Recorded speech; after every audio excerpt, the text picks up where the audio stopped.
Welcome back, everybody. Today we're going to talk about a very important topic, which is how to study for the MCAT. The MCAT is one of the major components of your medical school application that gets your foot in the door alongside your GPA. It's a tough 8-hour standardized exam that most schools require students to take. I took it in my third year of college in the summer of third year and scored a 519, which was about, I believe, 97th percentile. Here I'm going to go over the resources I used and the mistakes I made along the way, along with what worked for me, and then you can build your plan around that. So the general framework of it, most people, including myself, take the MCAT the summer of their third year or when they're done their prerequisite classes.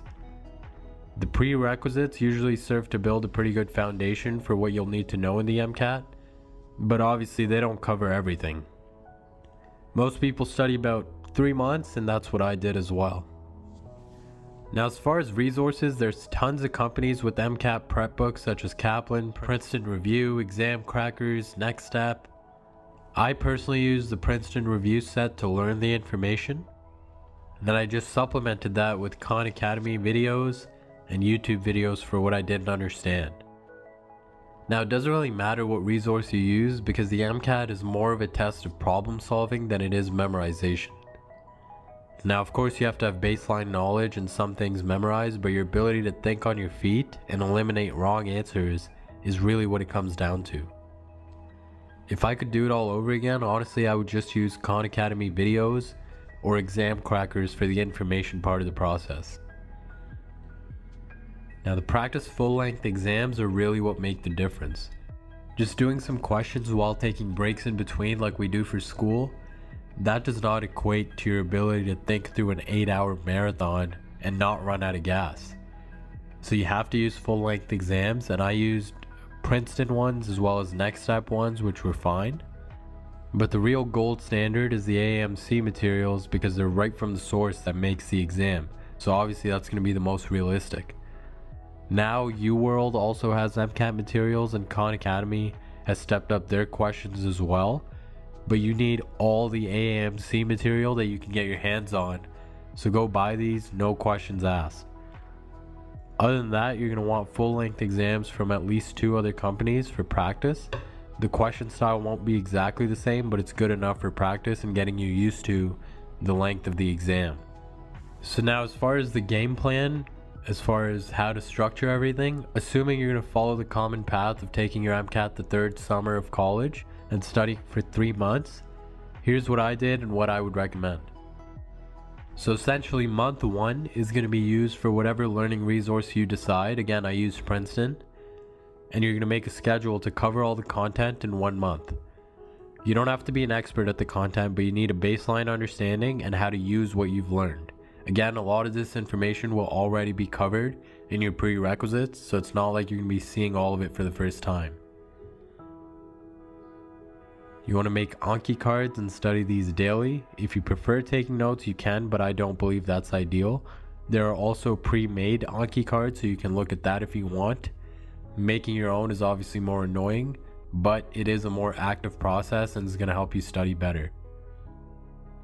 You can go to the Reddit pre-med page, and there's a lot of great Anki decks there as well, so you can see what you prefer. Then you're going to want to do practice questions within these books to reinforce the material and make sure that you understand it. So these are things like end of chapter questions or question packs on their websites, whichever resource you decide to go with. As you get questions wrong, go back and review that concept or why you got it wrong and move on.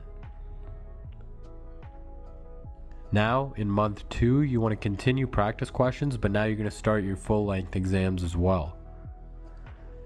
So you're going to continue your daily Anki cards that are due, and you're going to focus entirely on practice questions and addressing knowledge gaps that they expose. So as you get questions wrong, those are the only things you should really be going back to the resources, textbooks, to review that information.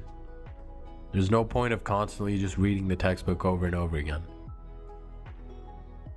And then once a week, you're going to do a third-party full-length exam. So make sure you don't use the AAMC ones yet. You're going to use one day to do it and the next day to review it and review your mistakes and understand why you got those questions wrong. The tough thing about the MCAT is again getting to the root of what they're asking you for and using problem solving rather than just memorization. Again, you're going to address any knowledge gaps that appear through the full lengths and practice questions, see what you constantly get wrong and why you're getting that wrong.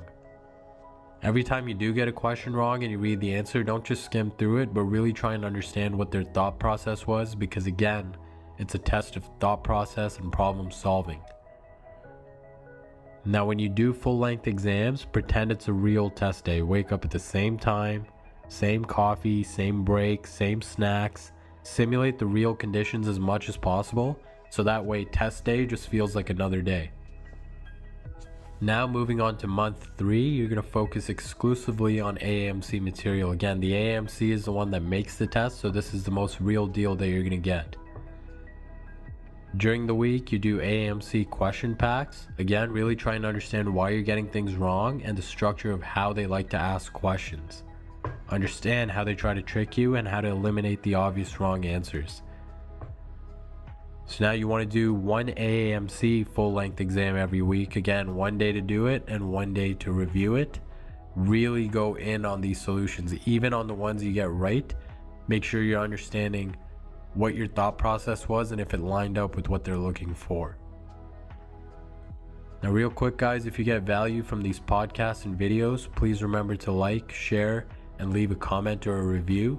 It helps us to reach more people and help more pre-meds and med students, and we'd really appreciate it. Now, about a week and a half out, you should be pretty set to go and have an idea of what weaknesses you have. Just understand that you're never going to feel 100% ready for this exam. So don't just keep delaying the date if you don't feel ready, because no one truly does. As long as you've put in the work, just do it. It's going to be fine. So now at this point, you want to make a cheat sheet of equations, minute details that are hard to remember, things that you personally have a hard time remembering. I remember for me, this was physics. And now a week and a half out, you want to go over this cheat sheet every single day until the exam and just try and wind down and relax a little bit. You just want to get those finishing touches on there. You can go back and review some full lengths and some question packs, but all in all, a week and a half out, you're not going to do anything that makes or breaks you. It's really what you've done over the past 3 months to this point.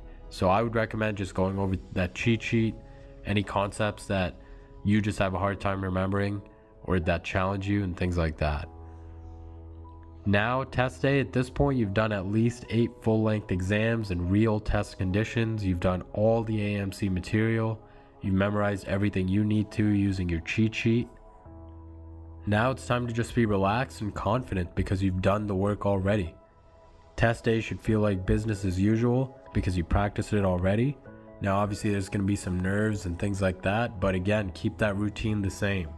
Same coffee, same food, same length of break, same amount of water, so it feels as natural as possible. As you get into the flow of writing the exam, the nerves go away and you kind of get into that zone. But again, there's no point in putting extra pressure on yourself and feeling nervous, because if you've done the hard work and you followed your plan, there's no reason that it won't go well. Now, a few other things as far as should people take prep courses or not, it really depends on what kind of person you are. If you know you're very disciplined and self-sufficient and you can stick to a schedule, you can certainly do it on your own. The courses, in my opinion, are not worth it. It's more or less just a thing of structure. They tell you what to do, and as long as you follow that, you'll get to the same endpoint. So you're just paying for the structure more than anything else. Today, with online resources and everything like that, information is not the problem. Learning stuff is not the problem. So again, it just takes self-awareness and seeing what your habits are and whether or not you can control your own schedule. Make sure throughout the process you can also go through the Reddit MCAT page from time to time, because new resources might come out there and people can also share their advice there.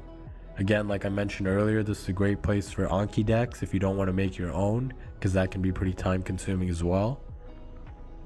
And that's pretty much it, guys. As long as you follow this plan or your plan, just take advice from this, what worked, what didn't. And as long as you just put in the work, you just got to have faith and it's going to go well. Good luck. And if this helped you out, Feel free to reach out to us and let us know what you want to hear about next.